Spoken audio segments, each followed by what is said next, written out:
بسم الله الرحمن الرحيم الحمد لله رب العالمين والصلاة والسلام على رسول الله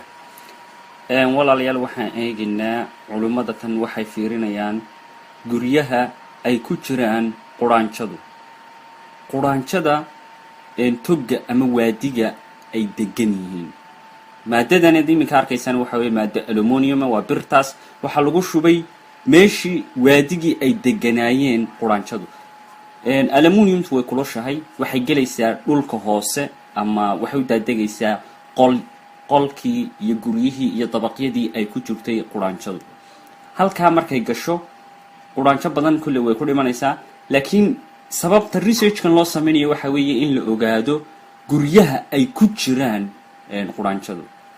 markay qabowdo iminka way qabowdo macdantii aluminum tahay waa la kala ciidii ba laga saaraya meeshii marka waan qodaynaa si loo eego dhererkiisa ama inta guryaheedu inta ay leeyihiin waatan wad u jeedaan in la qodayo iminka waad aragtaan marka guryaha ay degan tahay subhanallah inta ay leegtahay bal u fiirso subhanaka rabbi allahna waxa ku tilmaamay quraankiisa hatta ida ataw ala wadi naml markii ay yimaadeen sulaymaan iyo ciidankiisii oo ka koobnaa jin iyo insi iyo shimbiro markay yimaadeen toggii quraanjada waa kan guryaha ay ku jireen marka bal u fiirso marka inta uu leeg tahay ay ku jirto waliba kuwani waa quraanjo toggeedu aad u yaryahay qaar baa ay aad iyo aad u farabadan aad u weyn yahay subhanallah inta leegtay marka si aynu ogaano biyo ayaan ku shubaynaa si ay dhoobadaas iyo godadkaas ay uga baxaan si aanu aragno